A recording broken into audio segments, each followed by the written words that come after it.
Aí a gente viu os versículos de 1 a 5, e semana passada a gente começou os versículos de 6 a 10, tá? Então, a semana passada a gente começou a explicar o versículo 6, tá bom?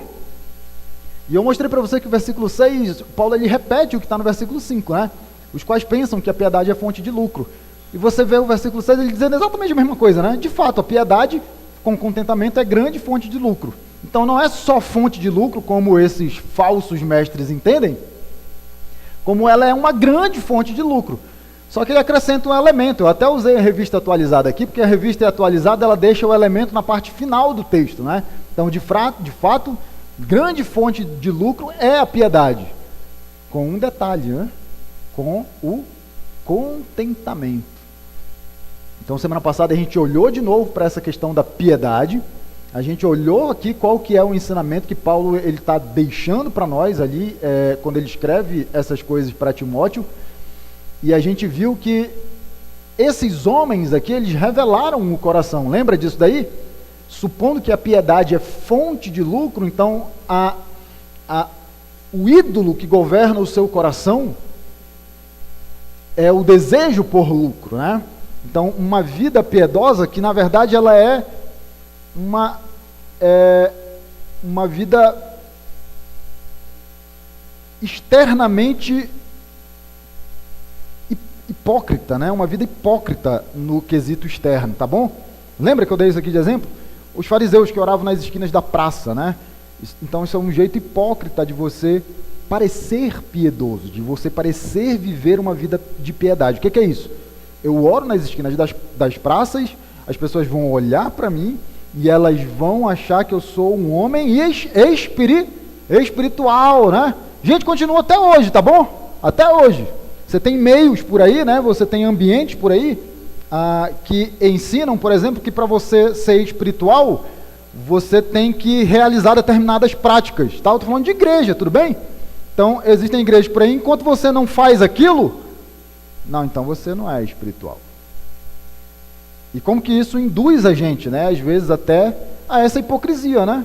De querermos alcançar aquilo e às vezes até fingirmos que nós fazemos aquilo de fato, porque nós queremos parecer espirituais. Olha só, indo na contramão do que diz o texto bíblico, né? Porque o texto bíblico ele ensina para nós que nós devemos ser espirituais, e essa piedade, nós devemos ser piedosos, e essa piedade ela tem que ser um reflexo da verdadeira adoração que existe no nosso coração, tá? Então, lembrando você aqui, ó, 1 Timóteo 3,3, como deve ser o pastor, né? Esse é o texto que fala dos critérios para você ser pastor. E ele vai dizer assim, ó, o pastor ele não deve ser apegado ao dinheiro, tá? Gente, não é que o pastor não pode ter dinheiro, tá bom? Ele só não pode ser ganancioso, tudo bem? Por que a gente sabe disso? 1 Pedro, lá no capítulo 5, cuidem das ovelhas, né, que Deus colocou debaixo do seu cuidado. Não por ganância, né? Não por ganância. Então, a verdadeira piedade, ela tem a ver com essa sinceridade, com essa autenticidade no meu serviço, né, naquilo que eu faço, não em busca do que eu posso receber em troca, tá? No caso dos fariseus que oravam nas esquinas das praças, o que eles queriam? Qual que era a recompensa? Lembra que Jesus fala? Eram os aplausos, né? Era a glória. Olha só, né? Dá para ser líder religioso e querer a glória para você mesmo? Dá, né? Dá. Hipócritas, que não fazem o que fazem porque amam a palavra, mas fazem o que fazem porque amam a si mesmo. Eu já fico meio estressado, eu vou ficando aqui meio...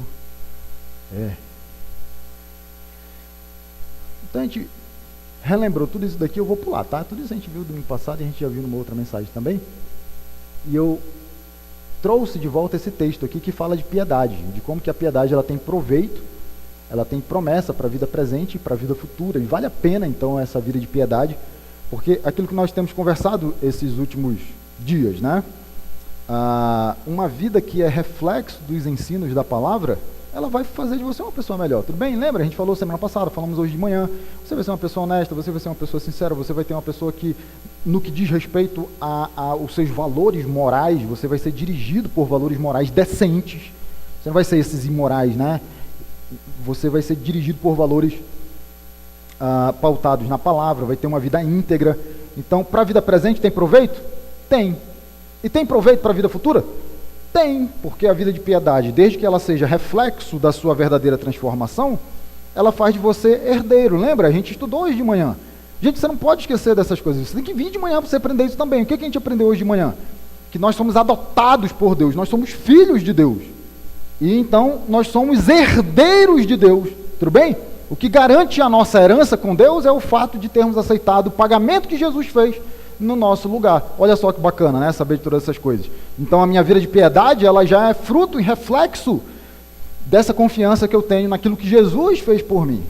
Isso aí é totalmente diferente de você fingir uma vida de piedade por causa da ganância que você tem no coração, ou fingir uma vida de piedade porque você acha que você consegue se auto-justificar e se fazer merecedor da herança. Não vai conseguir. Isaías diz que as nossas obras são como trapos de imundícia. E existe a possibilidade de ele estar falando ali de pano que mulher usava nos seus dias de fluxo, se é que você me entende. Hoje a gente chama isso de absorvente. Existe essa possibilidade. Olha só o que Isaías, né, compara os nossos atos de justiça com esse tipo de trapo aí.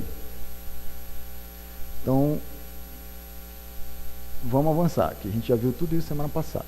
Aí eu citei como exemplo aqui, né, Colossenses 2, de 6 a 23, está aqui o versículo 23, de como que viver ainda pela lei, ela acaba resultando nesse tipo de coisa que a gente está aprendendo aqui da falsa piedade. Porque Paulo ele fala aqui, né, tem aparência de sabedoria, mas se tem aparência de sabedoria, não é sabedoria, né? É pretensa religiosidade. Gente, religiosidade é um negócio que só vale se for reflexo da verdadeira adoração que acontece no seu coração. Senão, gente, é só ritual. Senão é só ritual. Se você não tem vida com Deus e vem na igreja, Tiago diz que até os demônios creem em Deus. Se duvidar, deve ter alguém sentado aí. Não. Falsa humildade. Olha só. Então, essa vida religiosa, quando ela não é fruto de uma verdadeira e genuína transformação, ela faz da gente isso daqui, ó. Severidade com o corpo, mas não tem valor algum para refrear os impulsos da carne. E Gálatas, onde ele fala também muito parecido, né? E aí eu quero olhar para você agora, para essa partezinha aqui do contentamento, tá bom?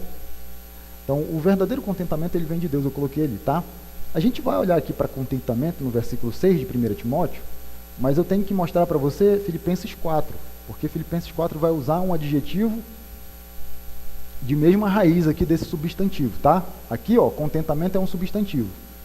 E lá em Filipenses 4, Paulo ele vai mostrar para a gente como é que funciona isso aqui.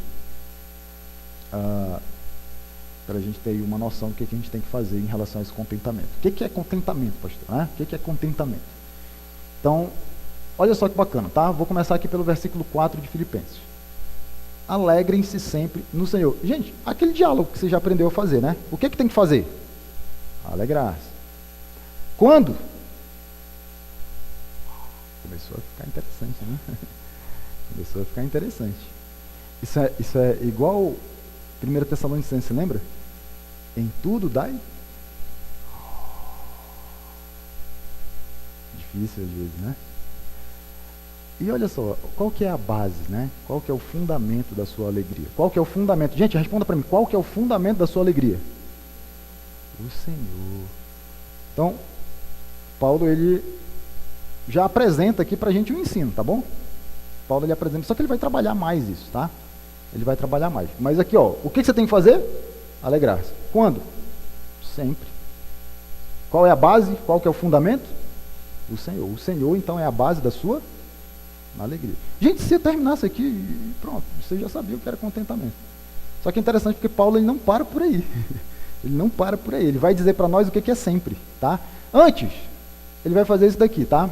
Ele vai falar um pouquinho desse Deus, desse Senhor. Lembra? Versículo 4, alegrem-se sempre no Senhor. Novamente direi, alegrem-se. É Paulo. Por que eu posso colocar a minha alegria, né? Por que eu posso fazer do Senhor o fundamento da minha alegria?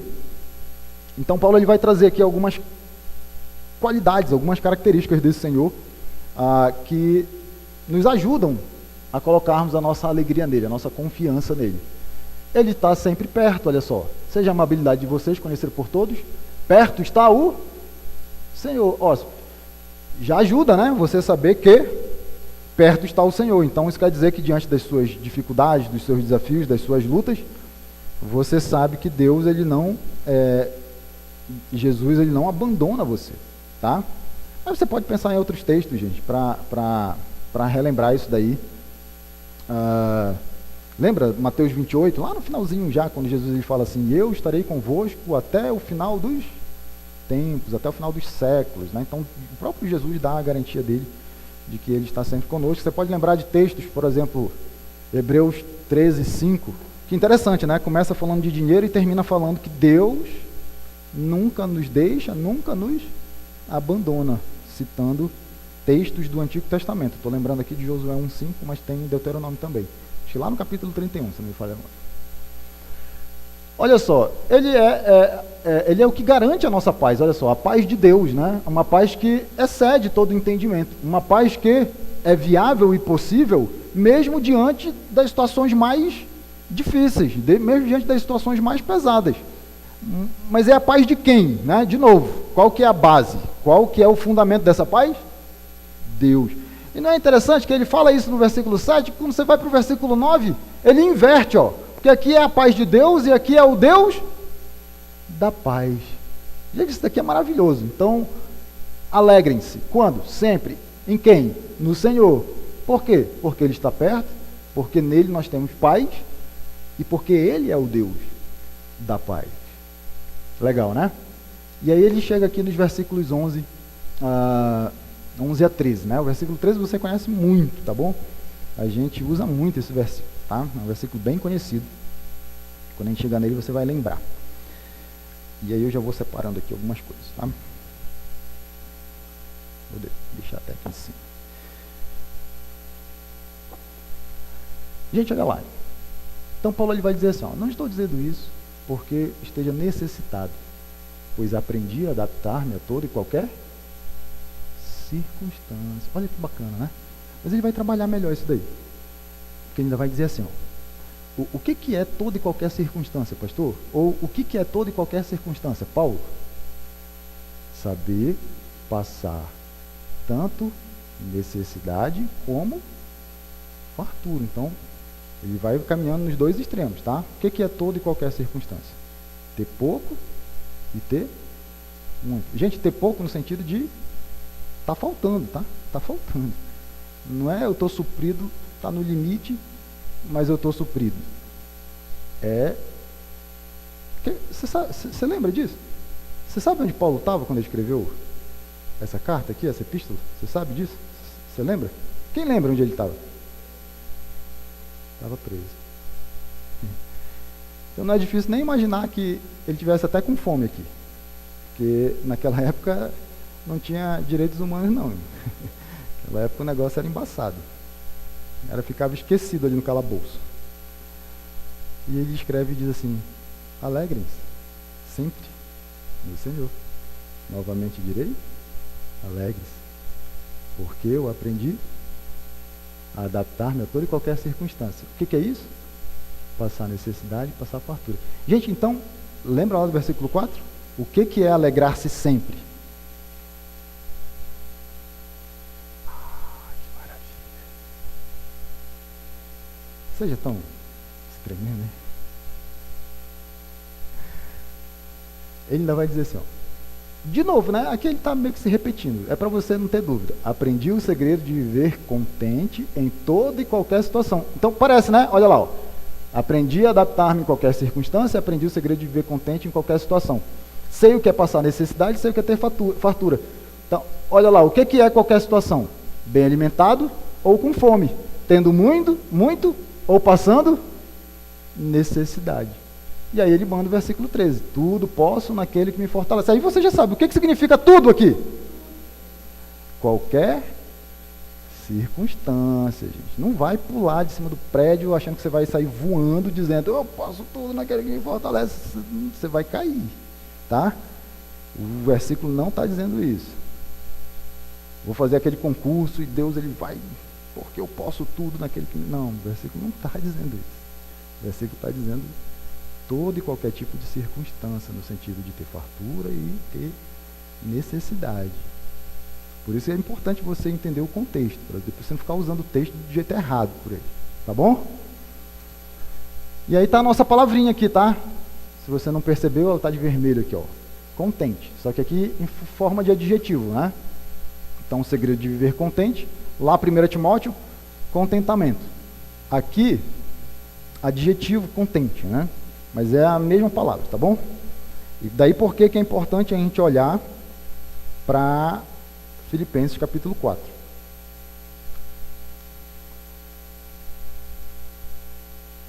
E olha só que interessante, eu vou concluir essa partezinha aqui, que eu quero falar um negócio para você. Então, você já respondeu, o que é tudo posso? Passar por qualquer tipo de situação, qualquer tipo de circunstância, seja necessidade, seja fartura, seja bem alimentado, seja passando fome, seja tendo muito ou tendo necessidade. Olha só que bacana, né? Em quem? Né? Quem que é esse naquele aqui? É o Senhor, está no versículo 10. Você está aí, Filipenses 4, aberto? Abre aí para você ver como ele está falando do Senhor aqui. 4:10, ó. Alegro-me grandemente no Senhor. De novo, né? Alegro-me grandemente no Senhor. Porque finalmente vocês renovaram o seu interesse por mim. De fato, vocês já se interessavam, mas não tinham oportunidade para demonstrar. Então, alegro-me grandemente no Senhor. Então, esse naquele é o Senhor, tá? Esse naquele é o Senhor. Então, é o Senhor que é a nossa força. Ele que me fortalece. O Senhor é a nossa força. Para quê, gente? Para passar por todo tipo de situação. Agora eu quero abrir os seus olhos para uma questão. Porque a gente acha que provação ela tem a ver só com dificuldade. E uma vez, na pandemia, a gente estava fazendo aqueles videozinhos, eu preguei num texto lá de Tiago e eu falei para você isso daqui. Depois você recupera lá no YouTube lá. Coisas que aos nossos olhos são coisas boas, também são provações. Paulo ele não colocou isso daqui por acaso, tá? Passar fartura, ter muito, estar bem alimentado. Estar bem alimentado, ter fartura, também é uma. Você acha que provação, você acha que dificuldade é só quando você passa por necessidade. Não é assim mais ou menos que a gente pensa no primeiro momento? Não é isso que a Bíblia ensina, tá bom? Às vezes, na verdade, ter muito é muito mais uma provação do que ter pouco. Eu vou dar um exemplo aqui para vocês. Eu até trouxe o livro aqui para explicar um negócio, para servir de ilustração, e já um exemplo prático aqui para você, tá? Esse livro aqui chama Nana Neném, tá bom? É um livro que você lê quando você vai ter bebê, né? E aí é para recém-nascido mesmo, tá bom? É uma série de instruções bem legais. Você tem aqui o Gary Izzo e o Robert Buchanan. Esse Robert, ele é pediatra, tá? Então, além de cristão, ele é pediatra. E esse Gary aqui, ele trabalha muito forte, né, com essa questão de recursos para mães e pais de primeira viagem, tá bom? Então eles pegaram e escreveram esse livro daqui para ensinar uma coisa, e olha só que interessante. E daí por que eu digo que você tem que ter uma mente crítica, você tem que ter uma opinião crítica no sentido de avaliar as coisas, gente, tá bom? Não é crítica no sentido de sair falando mal de tudo que aparece por aí, não. É crítica no sentido de você fazer isso daqui, ó, de você pegar o conteúdo bíblico e aí tudo aquilo que você ouve que vem de fora da Bíblia para você, você usa a peneira da palavra. Você é crente ou não é? Então quem que tem que dirigir e governar a sua vida? Então tudo que você ouve lá fora, você tem que passar aqui, gente. Senão o que vai acontecer com você? Em vez de ser dirigido pela Bíblia, você vai ser dirigido...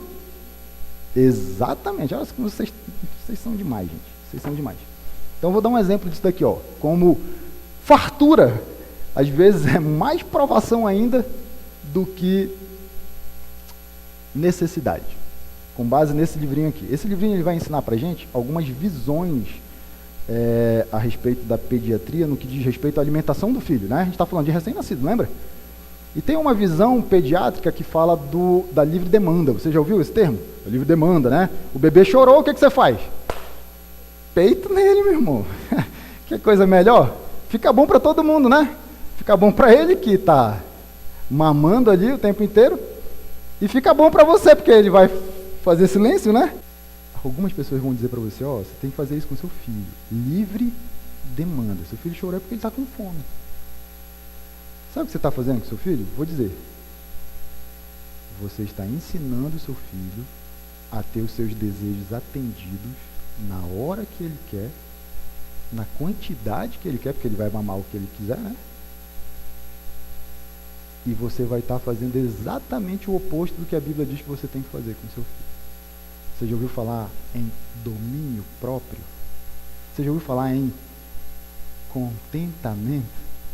Gente, você ensina o seu filho da hora que ele nasce. Gente, eu queria muito entrar na mente de vocês, no coração de vocês. Você não pode perder um segundo com seu filho. Nenhum, nada. Pastor, mas é recém-nascido. Ensine a Bíblia para ele. Como, pastor? Confie na palavra de Deus. Confie na palavra de Deus. Você, sem perceber, uma criança recém-nascida, e você já está contribuindo para que ela faça as coisas na contramão do que a Bíblia diz. Por quê? Porque é o reizinho. Na hora que eu quero, alguém vem e me atende. Olha só, né?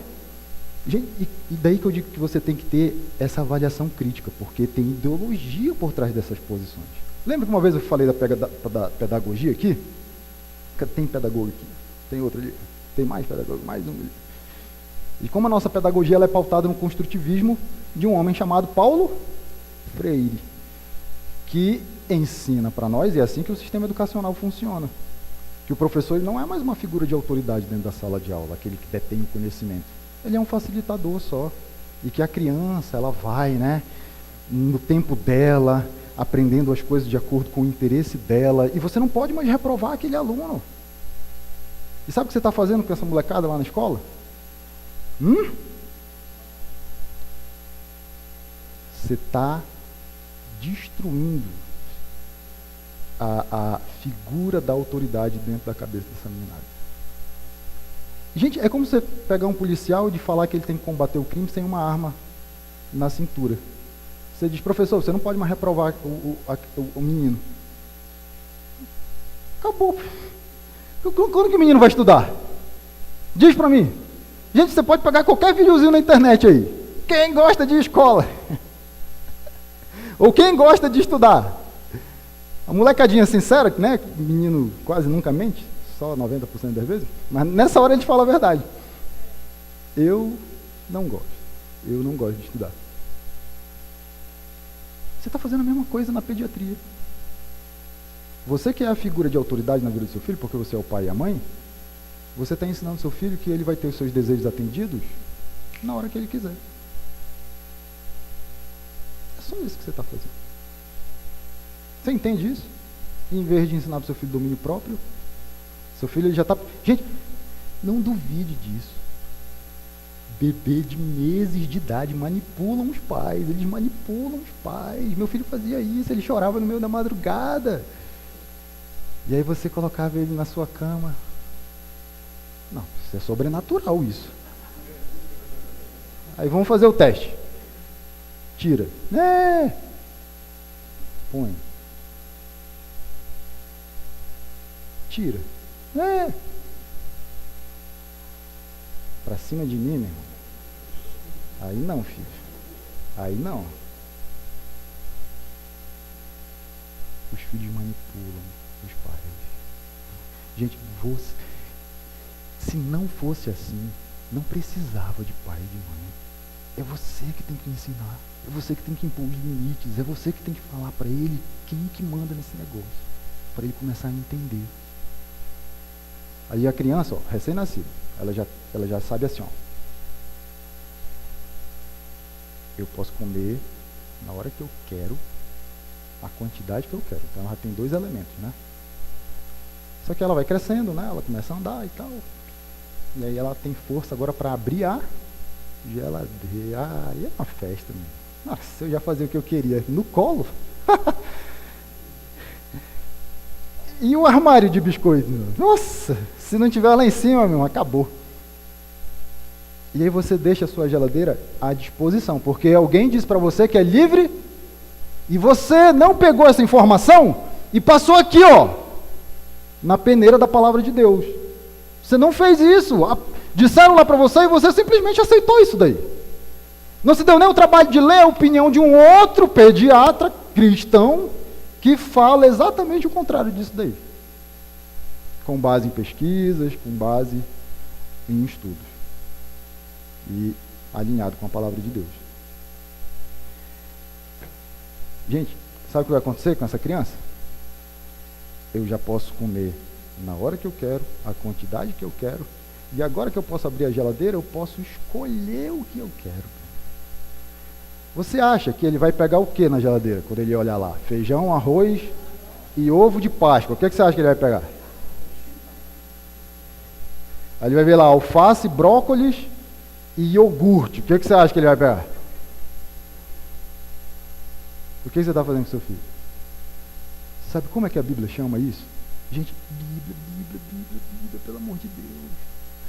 A Bíblia chama isso de glutonaria. Ficou feio agora, né? Você está ensinando seu filho a ser um?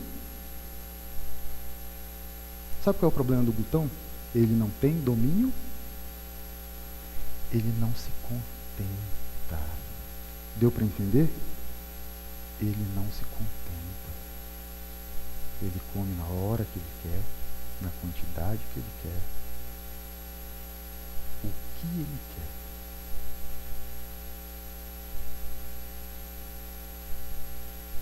Gente, eu amo vocês. Mas a gente tem que romper com essas vãs filosofias. Eu não quero falsa piedade nessa igreja. Eu quero pessoas que vivem a palavra de Deus. Viver a palavra de Deus é pegar isso daqui e peneirar o que vem lá de fora. Por isso aqui. Isso é verdadeira piedade. Vir na igreja e fazer tudo que esse mundo diz para você fazer não é piedade. Quem lembra aí da Fábrica de Chocolates? Quem assistiu? Tem 2 versões, né? Uma mais antiga, mas tem uma mais recente, para quem é mais novo um pouco. Gente, não é possível. A Fábrica de Chocolates, você tem 5 garotinhos lá. Lembra da história do filme? Então, o Willy Wonka faz uma promoção para 5 garotinhos passarem um dia na sua fábrica de chocolate. Só que, na verdade, ele quer deixar essa fábrica de herança para um desses garotinhos e ele faz testes com esses garotos para avaliar o caráter deles. Olha só que doido, eu estou falando de um filme que não é cristão, tá bom? O filme não é cristão, tá? Eu não sei se, de repente, o roteirista, o escritor, né? Mas o filme mesmo não é cristão. E eu estou lembrando aqui de 2 garotinhos. Um, glutãozinho mesmo. O cara comia fofinho, né? Redondinho. E ele foi pego exatamente nesse problema aí. Ó, o que vai acontecer com um menino desse dentro de uma fábrica de chocolate? Mas foi o primeiro que vazou. Foi o primeiro. Mas sabe o que é legal? Quem lembra aí dos Umpa-Lumpas? Vocês lembram lá dos anõezinhos? Então quem não assistiu o filme, tem lá uns trabalhadores nessa fábrica de chocolate. Tipo os Minions, é isso. Tipo os Minions do meu malvado favorito lá. Gente, é incrível isso daqui, ó. Porque eu estou falando de um filme secular. Cada vez que um desses meninos tropeça naquela dificuldade de caráter, esses Umpa-Lumpas, eles vêm e eles cantam uma musiquinha. Você lembra disso? Você já percebeu que a letra da música critica aquela deficiência de caráter dos filhos, apontando sempre para a figura dos pais? Foi você, papai, que não deu limites para o seu filho. Foi você, papai, que sempre deixou ele à vontade para comer na hora, na quantidade e o que ele quer. Eu estou falando de um filme secular que sabe dessas coisas e a gente crente fica duvidando disso. Lembra de uma outra menininha que o pai dela fazia todas as vontades dela? Quando esses umpa-lumpas eles vêm, já? Meu Deus. Quando esses umpa-lumpas eles vêm cantar a musiquinha, eles falam de novo a mesma coisa. Esse monstrinho, a menininha, né? Esse monstrinho aí, foi você, papai, que criou. Foi você. Eles cantam. Mas o filme é divertido, tá? O filme é divertido. Pode assistir. Mas o que eu estou querendo dizer com isso? No mínimo você tem que refletir. Gente, até o mundo lá fora sabe.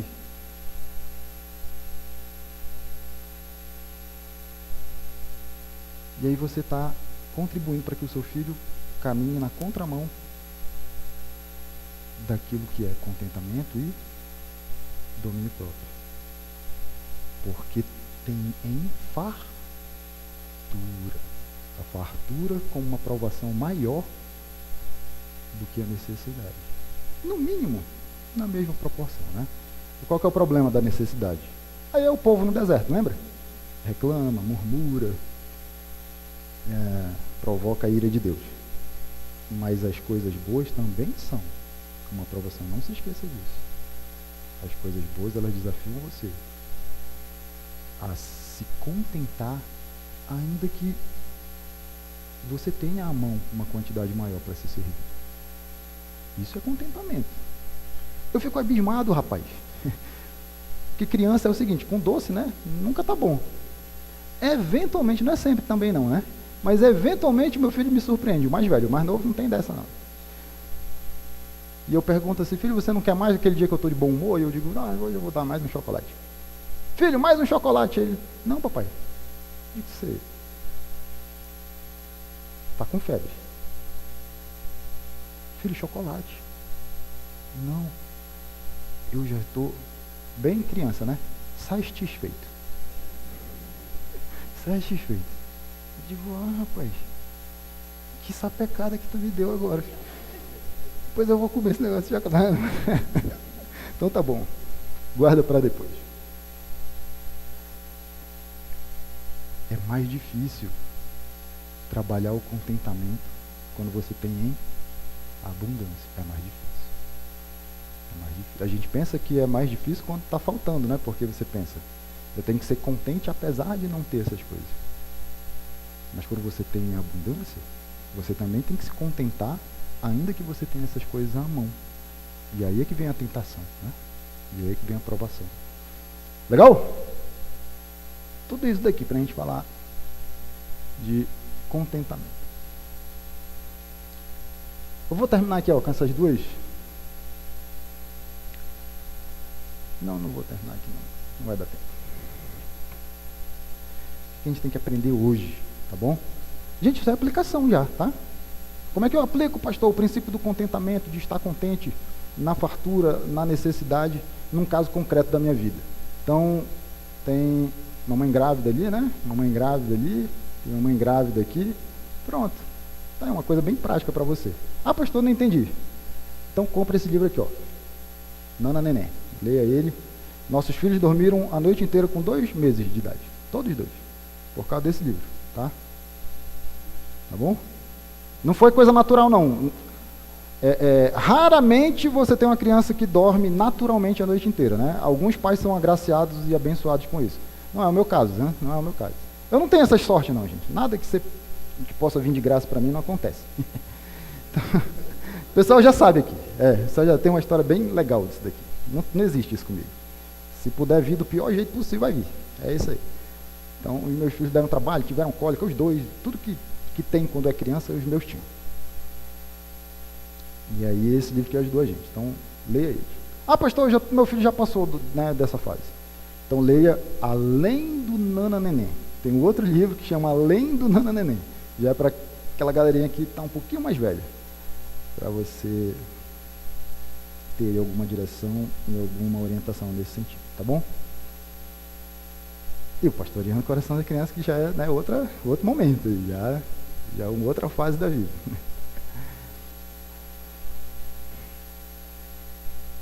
tenha uma postura crítica no sentido de avaliar as coisas que vêm do mundo pela palavra de Deus. Não seja dirigida pelas mentiras do diabo lá fora. Seja dirigido pela palavra de Deus. Ensine o seu filho a ter domínio próprio e contentamento. Amém? Vamos lá? Deus, obrigado, Pai, pela tua palavra, Senhor.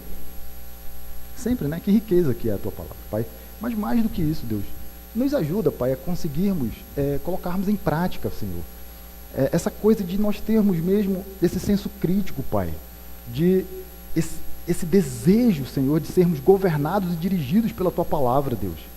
De podermos avaliar aquilo que vem lá de fora à luz do que os teus mandamentos nos ensinam, Pai. Para que a gente não seja arrastado por essas coisas, Senhor.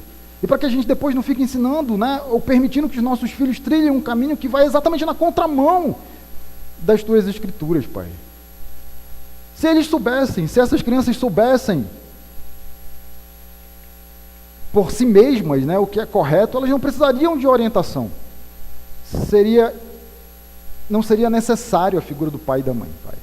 O Senhor nos colocou na vida dos nossos filhos para a gente poder orientá-los. E isso quer dizer que, não raras vezes, a gente vai ter que